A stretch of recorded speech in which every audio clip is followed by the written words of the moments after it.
Hello dear student, आप सबों का स्वागत करता हूं एक बार फिर से एंजेलिना क्लासेस के इस प्लेटफॉर्म पर। आज की इस वीडियो में हम लोग पर्यावरण और पारिस्थितिकी के बारे में अच्छे से अध्ययन करेंगे और नेक्स्ट वीडियो में हम लोग इससे संबंधित ऑब्जेक्टिव टाइप के सारे क्वेश्चंस करेंगे। तो आइए हमारे संसार को समझना और उसके घटक, प्रणालियाँ और उनका संरक्षण के बारे में कुछ जानकारी हासिल करते हैं। छात्रों और शिक्षकों के लिए एक व्यापक नोट्स प्रस्तुत करते हैं। पर्यावरण की अवधारणा, जिसे कॉन्सेप्ट ऑफ इन्वायरमेंट कहते हैं, उसमें पर्यावरण की परिभाषा समझते हैं सबसे पहले। तो एक्चुअल में पर्यावरण क्या होता है ये जानने का प्रयास करते हैं। पर्यावरण किसी भी जैविक प्राणी के चारों ओर पाए जाने वाले स्थान, वस्तुएं और प्रकृति है। यह परि मतलब चारों तरफ और आवरण मतलब घेरा, दो शब्द से मिलकर बना है, परि और आवरण। ठीक है, यह सब कुछ शामिल करता है जो हमें घेरे हुए और हमारे जीवन को प्रभावित करते हैं, यानी कि जीवन से इंटरेक्ट करने वाले वो सभी चीज़ें पर्यावरण के अंतर्गत आते हैं। अब है बदलाव और हस्तक्षेप। हम लोगों ने बहुत सारा किया है पर्यावरण के साथ। आइए अपनी करतूत को देखते हैं। मनुष्य अपनी आवश्यकताओं को पूरा करने के लिए प्राकृतिक संसाधनों का उपयोग या दोहन करता है, जिससे पर्यावरण में परिवर्तन आता है। और जब आप वर्षा चाहते हैं तो वर्षा नहीं होता है, जितना धूप चाहते हैं उससे ज़्यादा धूप मिलता है, जितना हम लोग बरसात चाहते हैं उतना बरसात नहीं होता है, ठंडी कम पड़ती है। ये सारी घटनाएं होती है, ये सारा परिवर्तन पर्यावरण में आ जाते हैं। ठीक है। हाँ, मानव निर्मित वस्तुएं जैसे सड़क, इमारतें, कपड़े, किताबें जो प्राकृतिक वस्तुओं के दोहन से बनाई जाती है। सड़क पहाड़ तोड़े, पत्थर लाए, बना दिए। इमारतें नदी का बालू उठाएं, बना दिए, वहाँ गड्ढा हो रहा है, संतुलन बिगड़ रहा है। कपड़ा बनाएं, किताब बनाएं, किताब में क्या करते हैं, बांस को, पेड़ को काट काट कर पेज बनाते हैं और परिवर्तन करते हैं पर्यावरण को। लेकिन ये सारी चीज़ें करते क्यों हैं? तो मनुष्य की आवश्यकताओं को पूरी करने के लिए ये सारी चीज़ें, ये सारा आडंबर, ये सारी ढोंग, ये सारी नौटंकी हम लोग करते हैं। ठीक है। हाँ, अब है पर्यावरण के कुछ महत्वपूर्ण घटक। जैसे कि पहला घटक है हमारा प्राकृतिक में जैविक घटक। ठीक है, प्राकृतिक में दोनों आता है, जैविक और अजैविक दोनों। ठीक है, पहले हम लोग जैविक पढ़ते हैं। तो जीवित प्राणियों के संसार को जैविक घटक कहते हैं। इसमें जीवमंडल और जीवमंडल में पेड़ पौधे, जीव जंतु, सूक्ष्म जीव, ये सभी शामिल है। ये नोट्स बहुत ज़्यादा कॉम्पैक्ट और बहुत ज़्यादा इम्पोर्टेंट है, इसे थोड़ा सा ध्यान से पढ़ें, लास्ट तक वीडियो में बने रहें ताकि आप लोगों को सकारात्मक रिजल्ट मिल सके और अच्छे से पर्यावरण आप लोग अच्छे से समझ सके। अब है प्राकृतिक घटक, जो कि अजैविक घटक है, प्राकृतिक के द्वारा ही बनाया गया है लेकिन वो अजैविक घटक है। जैसे निर्जीव तत्वों का संसार, इसमें स्थल मंडल, भूमि, जल मंडल, पानी और वायुमंडल, हवा, तीनों शामिल है अजैविक में। ठीक है। अब है तीसरा मानवीय या मानव निर्मित पर्यावरण, यानी कि पर्यावरण के घटक में से है मानवीय और मानव निर्मित। ठीक है। हाँ, इसमें क्या क्या चीज़ आदमी ने बनाया है देखिए। मनुष्य द्वारा बनाई गई रचना और गतिविधियाँ, जैसे इमारतें, उद्योग, स्मारक और सामाजिक आर्थिक क्रियाएं, ये सभी क्या हो गया, तो मानवीय पर्यावरण के अंतर्गत आते हैं। तो क्वेश्चन अगर इससे आए तो आप लोगों को आसानी से समझ में आ जाएगा। आगे बढ़ते हैं तो प्राकृतिक पर्यावरण के कुछ क्षेत्र हैं, उसे हम लोग जानते हैं। प्राकृतिक पर्यावरण में स्थल मंडल आते हैं। पृथ्वी के सबसे ऊपरी ठोस परत को स्थल मंडल कहते हैं और इसमें पर्वत, पठार और मैदान आते हैं। वहीं पे अगर जल मंडल की बात करें तो इसे इंग्लिश में हाइड्रोस्फीयर कहते हैं और स्थल मंडल को लिथोस्फीयर कहते हैं। तो हाइड्रोस्फीयर जल का संपूर्ण क्षेत्र, जैसे नदी, झील, सागर, ये सभी चीज़ें आती है जल मंडल के अंतर्गत। यह जल को तीनों अवस्था, यानी कि यहाँ पर जल के तीनों अवस्थाओं को बताता है या दर्शाता है, जैसे ठोस हो गया, द्रव हो गया, गैस हो गया, तीनों अवस्था, एक नहीं तीनों। अब है वायुमंडल, जिसे एटमॉस्फेयर कहते हैं। पृथ्वी के चारों ओर गैस की एक परत होती है जिसे एटमॉस्फेयर कहते हैं। मुख्य गैसें, ठीक है, हाँ, मुख्य गैसें यहाँ पे होना चाहिए आपको ऑक्सीजन O2 यहाँ पे 21%, और नाइट्रोजन, अच्छा यहाँ पे नाइट्रोजन होगा, ठीक है, यहाँ पे होगा नाइट्रोजन जिसको हम लोग लिखते हैं N2 78%। यहाँ पे होगा ऑक्सीजन जिसको लिखते हैं O2 21%।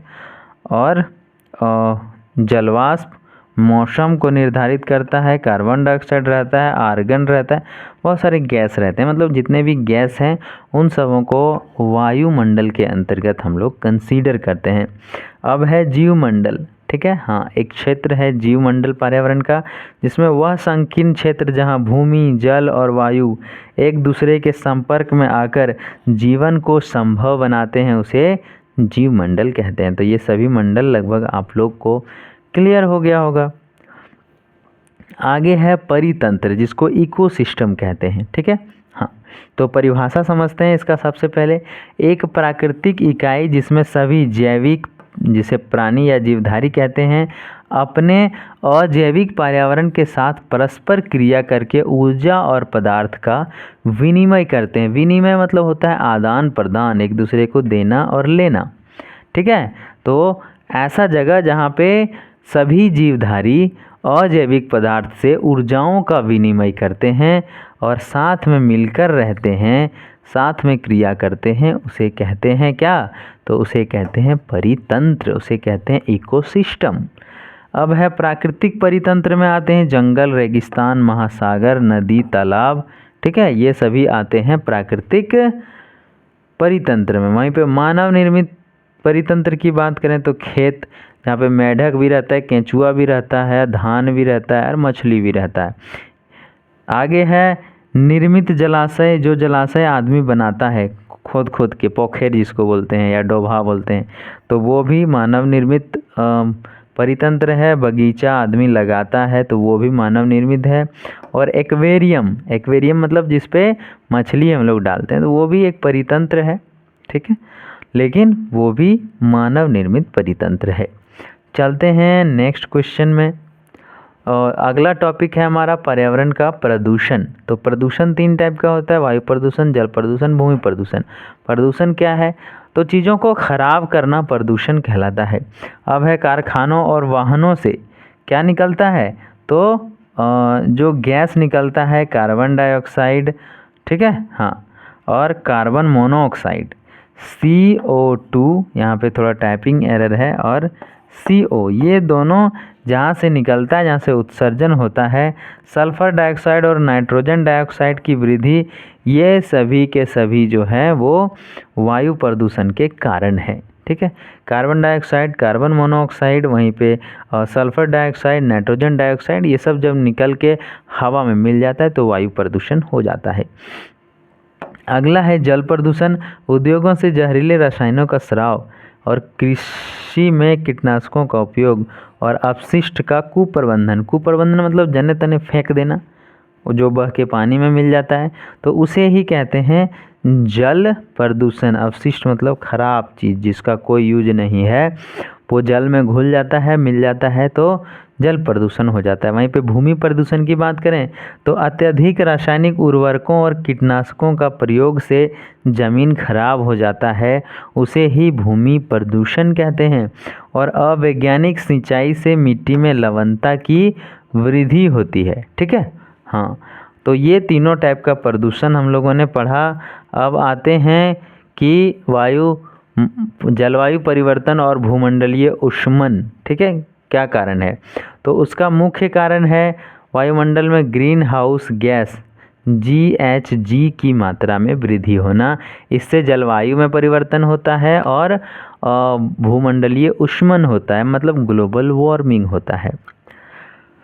परिणाम क्या है? पृथ्वी के तापमान में वृद्धि होता है, जिससे सूखा, बाढ़, तूफान जैसी प्राकृतिक आपदाएं आती है, ठीक है। तो ये था हमारा जलवायु परिवर्तन। आगे बढ़ते हैं तो संरक्षण प्रयास और महत्वपूर्ण पहल। अब वायु प्रदूषण को या फिर पर्यावरण के प्रदूषण को बचाने के लिए कुछ प्रयास किए गए हैं। जैसे 1972 में स्टॉकहोम सम्मेलन विश्व पर्यावरण दिवस यानी कि 5 जून मनाने की घोषणा इसी दिन हुआ था 1972 में, और स्टॉकहोम में सम्मेलन हुआ था। ये 5 जून से लेकर 16 जून तक चला था। यहाँ पे सभी देश के बड़े बड़े विद्वान गए थे और उन्होंने डिसाइड किया कि कैसे हम अपने पर्यावरण को बचा कर रखें, हमारे आने वाले संतति को एक अच्छा पर्यावरण कैसे दे सकते हैं, इसके लिए यहाँ पे डिस्कस हुआ था। दूसरा जो है वो 1973 में हुआ था चिपको आंदोलन। इसमें क्या कर रहा था, पेड़ों की कटाई को रोकने के लिए ग्रामीण लोग पेड़ों से चिपक जाते थे और इसी आंदोलन को कहते हैं चिपको आंदोलन। फिर 2005 में हुआ आपदा प्रबंधन अधिनियम लागू, और ये आया था, एक्ट कब आया था, तो एक्ट आया था 2004 में। ठीक है, ये भारत की बात हो रही है। वहीं पे वर्तमान में एक हुआ क्योटो सम्मेलन। ठीक है, हाँ, क्योटो सम्मेलन 1997 में हुआ और इसमें NDRF और JSDMA जैसी संस्थाएं निरंतर प्रयास में रहती है, अभी भी रहती है। ठीक है, हाँ, वो है Jharkhand state disaster management academy. JSDMA और NDRF का फुल फॉर्म होता है नेशनल डिजास्टर रिएक्शन फोर्स। ठीक है, एक फोर्स का नियुक्ति हुआ था जो हमेशा क्या करते हैं, तो आपदा में एक्टिव रहते हैं। ठीक है, बढ़ते हैं। ये था हमारा नोट्स, जो पर्यावरण से संबंधित इम्पोर्टेंट चीज़ों को हम लोग कॉम्पैक्ट करके नोट्स बनवाए और आप लोगों के बीच पेश किया। अगर ये वीडियो आप लोगों को अच्छा लगा हो तो लाइक, सब्सक्राइब और कमेंट भी करेंगे, बेल आइकन भी प्रेस करेंगे, ताकि जब भी ऐसी वीडियो आएगा आप तक आसानी से पहुंच जाएगा। मिलते हैं ऐसे ही नई वीडियो में, तब तक के लिए टाटा बाय बाय।